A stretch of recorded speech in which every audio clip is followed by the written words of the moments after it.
All right, so this is biscuits for biscuit sandwiches. Kind of the intro to baking unit. So I wanted to go over a few things with you guys. So I have all my mise en place ready to go.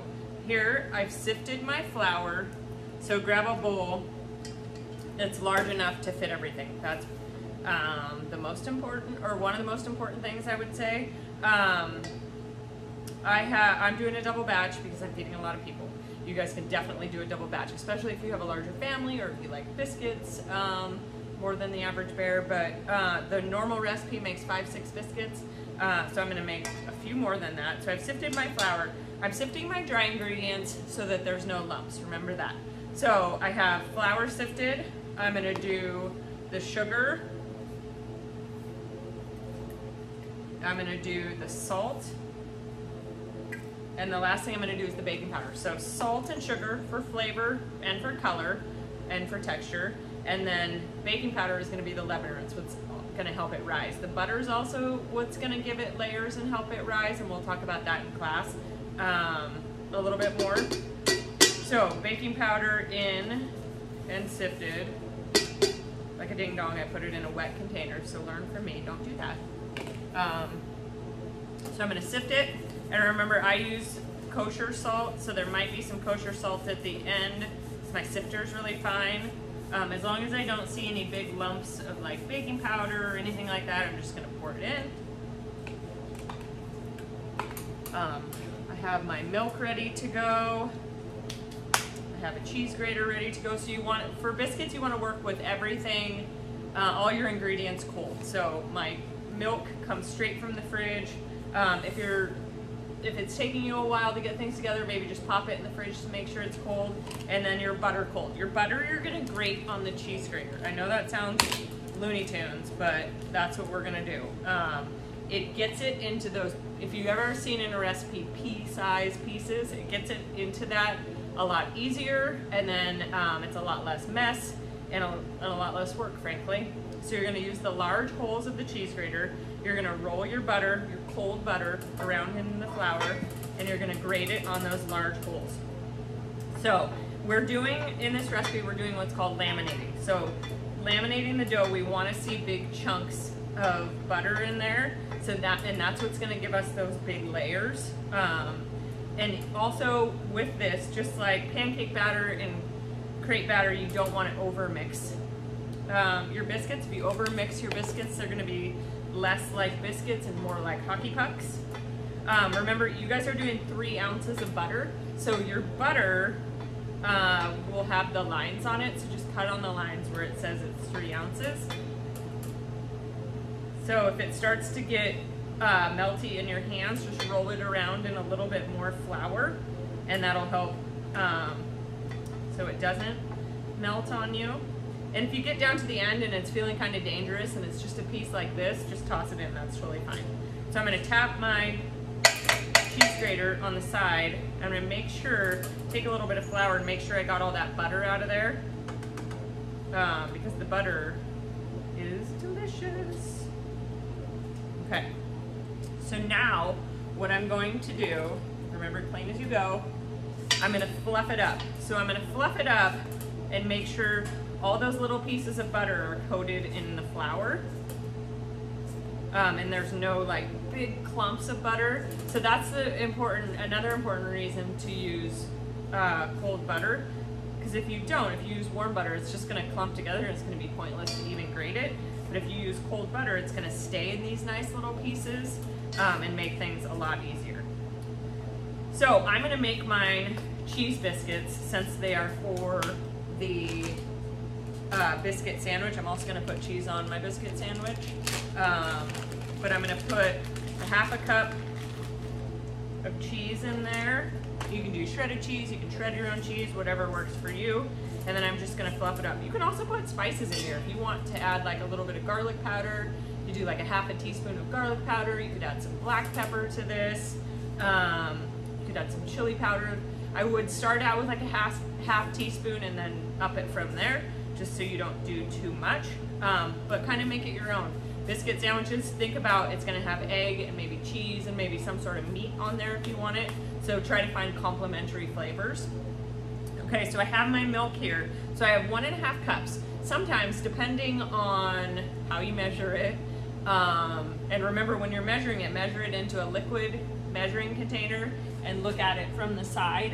And we'll go over measuring again in class. But we're gonna add almost all of it. I'm gonna leave, you guys, I want you to leave like 1/4 cup in the bottom of that. And then you're gonna pull from, so I'm going down the sides with my hand and I'm pushing over. This is the start of the kneading process. Just making sure everything is starting to get hydrated with that milk. I'm gonna pull my other hand into the game. Don't immediately be like, oh, it's dry, I need to add more liquid. Because you might not. You might find like a big clump of liquid hanging out in the center there. And too much liquid means you're gonna need too much, or you're gonna need more flour on your table to roll it out, and then it's just gonna get more tough. So we don't wanna have tough biscuits, right? More biscuit, less hockey puck. So it's a little bit dry. I'm gonna add just a little blurb of water, or a little more blurb of milk. And then I'm gonna knead it together. So once it's almost all the way together in the bowl, and you just see a little bit of crumblies down at the bottom there. So let's see if I can show you guys. So I have like my whole, or one whole thing of biscuit, and then there's some crumblies down there. So at this point, I'm gonna knead it 10 times, trying to push those crumbs at the bottom of the bowl into it. So 1, 2, 3, 4, 5. Now it's all together. One little piece on the bottom here. 6, 7, 8, 9, 10. So another good indication that you're there, that you're ready to go, ready to roll it out. It starts to get tacky and it's gonna get sticky on your surface. So once it starts to get to there, if you're just melting on the table, stop kneading it. You can just roll it out. So I have a little bit of dusting flour here. Dusting flour is just all-purpose flour. I'm gonna dust it out onto the table and then onto my biscuit. I like to kind of press it out into the shape I want it to be, and then I'll just take a rolling pin to the top of it. If you don't have a rolling pin at home, you can use like a large cup and roll it, or a wine bottle if you have that. Okay, so I'm gonna roll it out, and I wanna roll it out to 1 inch thick. So remember, 1 inch thick is about 1 knuckle. So if you take your hand and you feel over the top, you should feel where it's maybe it's a little bit thicker, and then in those spots, take your rolling pin to the top of it. You don't want crazy high biscuits, because remember, we're putting things on the inside, so you want your mouth to comfortably fit around it. It's probably not going to comfortably fit around it anyways, but you don't want them to be crazy high. So if your biscuit's this high, and then you put eggs in the middle and bacon and stuff, it's going to get huge. So I think 1 inch is a pretty good size. And remember, if it looks the same, then it's going to cook the same. So I'm going to re-roll this once I cut out my biscuits, and then I want the biscuits to all be the same height, because if they're not the same height, they're not going to cook the same. Also, a taller biscuit's super hard to cook all the way through, so make sure that they're all the same size. So I have a biscuit cutter. You can use the top of a mason jar will work if you don't have cutters at home. You can also use a knife and cut it out. You could just cut out square biscuits if you want to. Just be mindful of the surface you're cutting on. Don't cut on your kitchen counter. So at this point you would move this. If you're using a knife, you would move this to a cutting board and cut it with a knife, okay? Don't cut directly on your parents' nice countertop, please.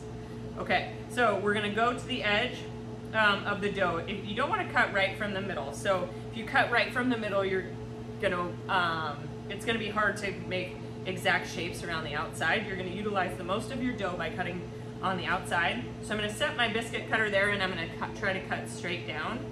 If you don't, then sometimes you'll get kind of a windswept look, So I have my biscuit in the cutter, so I'm gonna push through, and then I'm gonna flip it over, and I'm gonna put it on my already mise en place tray. So I just have parchment paper down.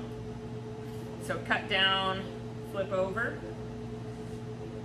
And you're gonna keep doing this until all your biscuits have been cut out. And then we'll re-roll it. So the re-roll, they might be a little bit more dense, but I don't want to waste all this good biscuit dough, so I'm not too worried about it. I'm just feeding people at Lincoln, they don't care. Okay, so that's kind of a wonky shape. But now I'm gonna pull this all together into one piece, and then I'm gonna roll it 5 times. Knead it 5 times. Okay, so a little bit of flour down, a little bit of dusting flour. And then just get it into 1 inch. And then I think I can get 2 out of this.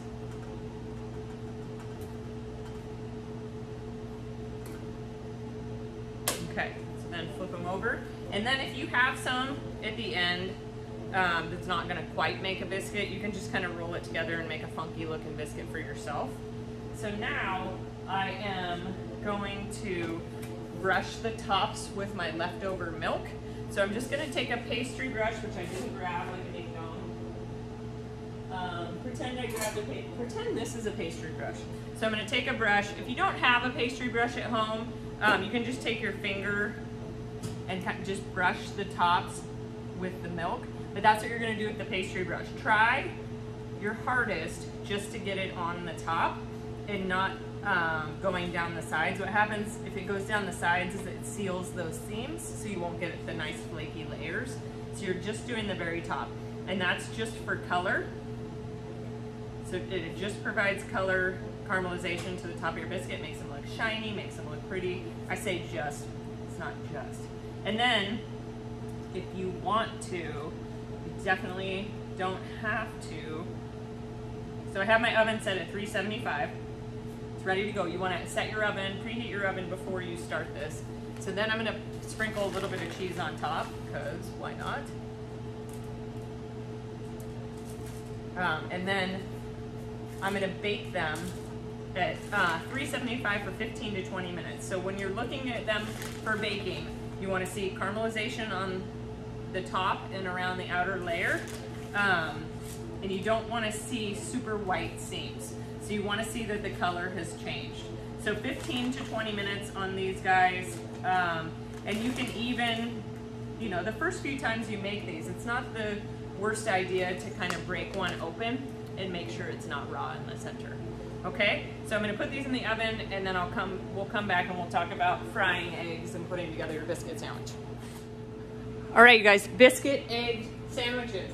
So I have a small nonstick pan. I'm going to go on medium-high heat. I'm going to fry my egg. While that's heating up, these are the biscuits. So they turned out pretty good. You can see a nice layering there. Cheese on top.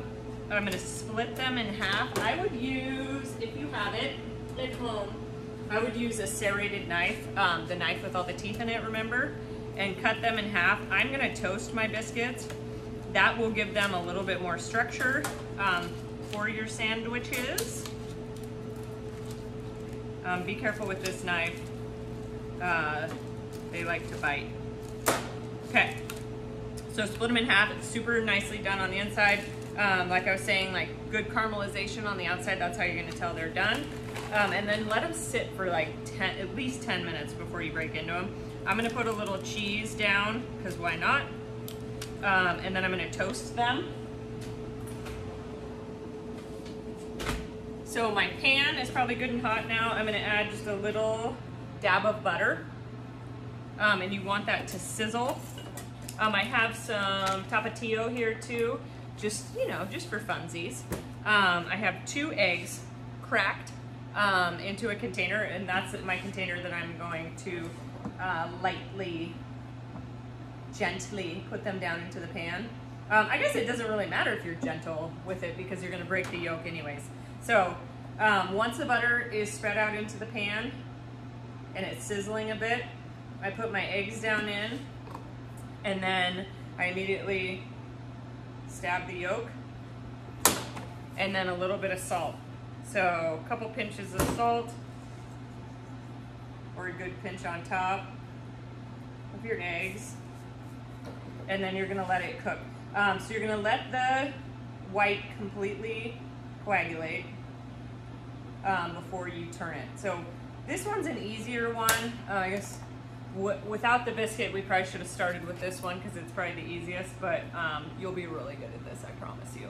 So we're waiting for everything to cook, and it's okay if this gets a little bit of color on it. It's a fried egg. So you can put meat on your sandwiches. I would definitely do, like, heat it up. You could do like some bacon, some ham. You can keep it like this. It's really good to put tomatoes on it. If you're looking for some inspiration, I have a former student. If you've ever seen The Burger Show with Alvin Kailan, he owns a couple restaurants. He owns quite a few restaurants, but he owns some egg restaurants called Egg Slut. They're in LA and Vegas, and I believe he has a couple in New York now. So he has like the best egg sandwiches. He doesn't do them on biscuits, but he does them on brioche buns, and they look amazing. But a little inspiration for that. Sometimes he'll put tomato on his, avocado. You guys can do whatever you want, but I want to see pictures of it. So if you want to practice your flipping, this would be a good opportunity. So remember, push it to the bottom of the pan and flip it up and over. And then you're just waiting for the other side to set, and that's a fried egg sandwich. So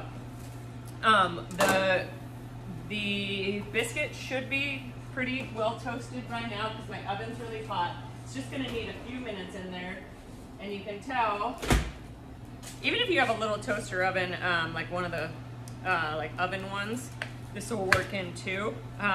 So you just want it toasty so the biscuit doesn't fall apart when whoever is eating it is gonna eat it. And you can do, it's split right in half for me. That's exactly what I wanted it to do. That's crazy. So find out which one is your top. So my tops are on this side, so I'm gonna put my eggs right there.